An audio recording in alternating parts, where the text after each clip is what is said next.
नमस्कार दोस्तों, क्राइम तक में आपका स्वागत है। कानूनी कहानी में मैं पूनम शर्मा फिर आज आपके साथ हाजिर हूँ।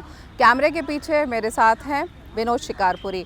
आज बात करेंगे उन खबरों की जो कोर्ट से सुर्खियों में रही और साथ ही आपको बताऊंगी कि अगर कोई पति अपनी पत्नी को बिना बताए और बिना तलाक दिए दूसरी शादी कर सकता है तो पत्नी के पास क्या कानूनी विकल्प है और क्या पत्नी इन तमाम चीज़ों को लेकर एक्शन ले सकती है। तो शुरुआत फ़िलहाल करते हैं कोर्ट की खबरों की। आज फास्टैग की अनिवार्यता को ख़त्म करने के लिए सुप्रीम कोर्ट में एक याचिका लगाई गई थी, लेकिन कोर्ट ने इस पर सुनवाई करने से इनकार कर दिया। दरअसल एक सरकारी कर्मचारी जो रिटायर्ड थे, राजेश कुमार, उनकी तरफ से ये याचिका ये कहकर लगाई गई थी कि उनके जैसे जो सीनियर सिटीजन्स हैं वो वाहनों का इस्तेमाल आपातकालीन स्थिति में अस्पताल जाने में या बहुत ही कम कुछ ज़रूरत का उनको काम होता है जिसपे उन्हें बाहर जाना होता है तब करते हैं। तो ऐसी सूरत में फास्टैग की अनिवार्यता ख़त्म की जानी चाहिए। लेकिन सुप्रीम कोर्ट ने कहा कि इस मामले में वो सुनवाई नहीं करना चाहते, बल्कि याचिकाकर्ता हाई कोर्ट जाए और वहाँ पर अपनी याचिका लगाए। दूसरी खबर जो है वो है दिल्ली हाई कोर्ट से। दरअसल अभी दिल्ली हाई कोर्ट एडमिनिस्ट्रेशन ने कुछ ही दिनों पहले 15 मार्च से फ़िज़िकल कोर्ट्स दोबारा शुरू करने की एक नोटिफिकेशन जारी कर दी है। उसका मतलब ये है कि तमाम अब जो दिल्ली हाई कोर्ट की कोर्ट्स हैं वो वैसे ही चलेंगी जैसे कोविड से पहले चल रही थी। लेकिन वकील इसका लगातार कुछ विरोध कर रहे हैं और इसी को लेकर एक याचिका दाखिल की गई थी हाई कोर्ट में, ये कहते हुए कि 15 तारीख से पूरी तरह से फ़िज़िकल कोर्ट्स को नहीं ओपन किया जाना चाहिए, बल्कि हाइब्रिड सिस्टम हो। यानी कि जो वकील अगर घर से वीडियो कॉन्फ्रेंसिंग के जरिए मामले की सुनवाई करना चाहे उसको भी अलाउ किया जाना चाहिए, और जो फिज़िकली कोर्ट रूम में प्रेजेंट होकर इस मामले में बहस करना चाहें उनको भी इसकी इजाज़त होनी चाहिए। तो अब इस पर नोटिस जारी कर दिया गया है और हाई कोर्ट ने केंद्र सरकार और ख़ास तौर से हेल्थ मिनिस्ट्री से ये पूछा है कि क्या जो वकील जो 40 या 45 साल की उम्र के हैं और उनको गंभीर बीमारियां हैं, या फिर वो वकील जिनकी उम्र 60 साल के आसपास है, उनको प्रायोरिटी पे दिल्ली में वैक्सीनेशन कोविड को लेकर लगाया जा सकता है या नहीं।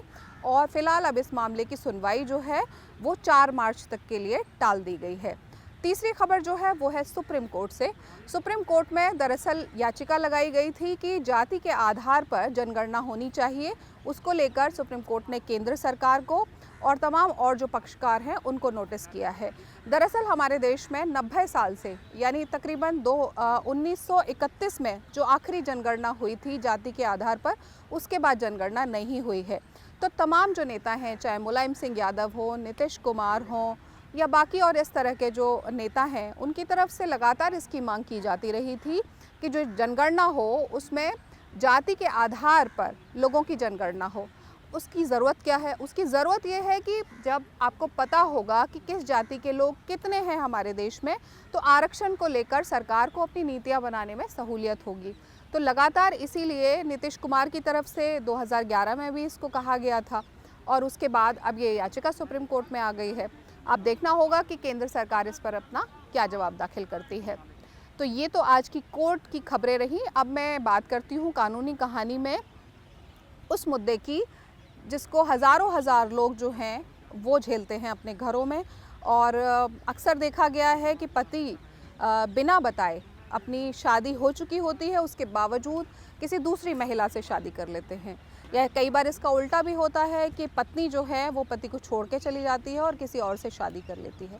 तो ऐसी सूरत में जो पीड़ित पक्ष है उसके पास क्या विकल्प है, क्या क्या रास्ते हैं, क्या वो कर सकते हैं, और जिसको छोड़ के दूसरा पार्टनर चला गया है क्या उसके पास दूसरी शादी करने का विकल्प है, तलाक लेने का विकल्प है? ये तमाम चीज़ें धीरे धीरे मैं आपसे आगे इसमें शेयर करूँगी। तो पहली चीज़ तो ये कि आपकी शादी अगर हो चुकी है और आपका तलाक नहीं हुआ है तो किसी भी सूरत में आप अगर दूसरी शादी करते हैं तो वो शादी जो है वो कानूनी नहीं मानी जाएगी, वो गैर कानूनी मानी जाएगी।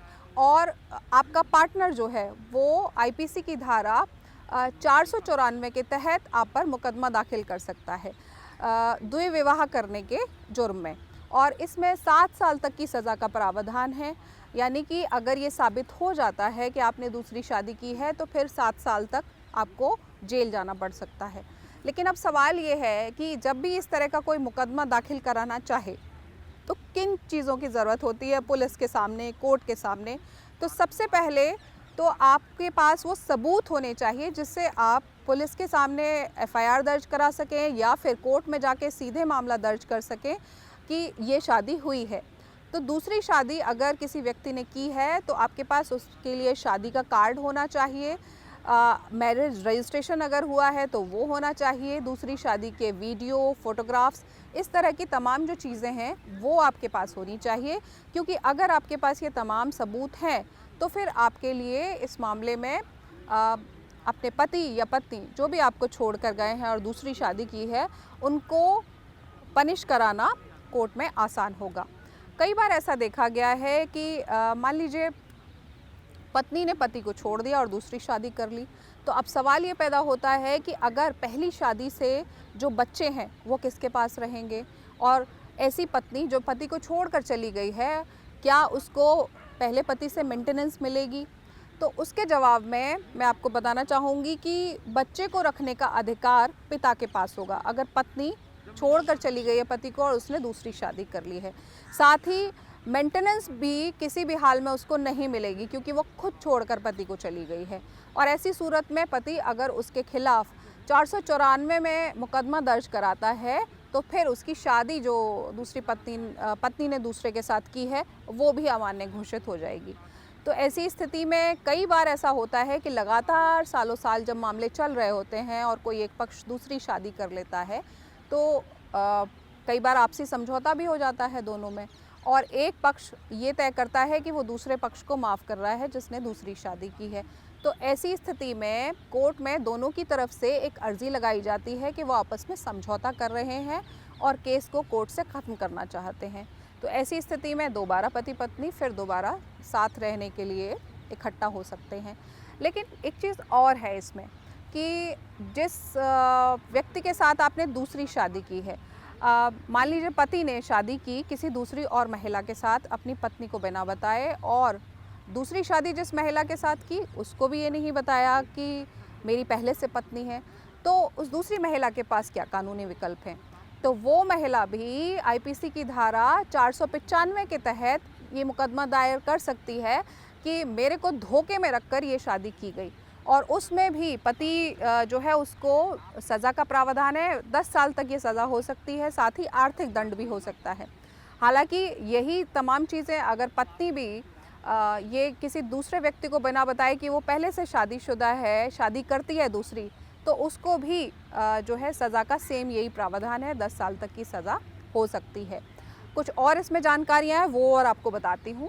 कई बार हमने देखा है कि कई लोग जो हैं जैसे पति ने दूसरी शादी कर ली, तो ऐसे में सवाल ये होता है कि मान लीजिए पहली पत्नी ने केस भी नहीं किया, तो क्या दूसरी पत्नी के पास वो तमाम अधिकार होंगे जो पहली पत्नी के पास थे। तो पहला सवाल तो यही है और उसका ये जवाब है कि जब आपकी शादी ही दूसरी मान्य नहीं है तो फिर वो अधिकार भी आपको नहीं मिलेंगे जो पहली पत्नी को मिले हैं, यानी संपत्ति का अधिकार है या भरण पोषण का अधिकार है, ये दूसरी पत्नी को नहीं मिलेंगे। लेकिन हाँ, अगर उस दूसरी शादी से, उस दूसरी पत्नी से कोई आपको औलाद है तो उस औलाद के पास संपत्ति में अधिकार का उतना ही हक होगा जितना पहली पत्नी से है। लेकिन कुछ और चीज़ें भी हैं इसमें कि क्या ये जो मुकदमा आप कर सकते हैं 494 में, ये क्या सभी के लिए है। तो सवाल इसमें फिर उसका वही जवाब है कि हिंदू मैरिज एक्ट में ये तमाम चीज़ें हैं, बाकी और धर्मों में भी दूसरी शादी की जहाँ पर मान्यता नहीं है वहाँ पर ये तमाम चीज़ें हैं। लेकिन अगर निकाह हुआ है, यानी अगर दोनों पक्ष मुस्लिम हैं, तो फिर ऐसी स्थिति में ये मुकदमा नहीं हो सकता, क्योंकि मुस्लिम धर्म के अनुसार 4 शादियां करना किसी भी व्यक्ति को अलाउड है। तो ऐसे में अगर वो एक से ज़्यादा शादी कर रहा है तो पत्नी के पास ये अधिकार नहीं है कि वो पति के खिलाफ मुकदमा कर सके। लेकिन बाकी और रिलीजन जो हिंदू हैं, इसके अलावा सिख हैं, ईसाई हैं, इनमें एक से ज़्यादा शादी आप तब तक नहीं कर सकते जब तक पहली शादी से आपका तलाक ना हो गया हो। तो ये थी आज की कानूनी कहानी। कुछ और दिलचस्प जानकारियों के साथ इसी तरह की सोमवार में फिर आपसे मुलाकात होगी। तब तक के लिए नमस्कार।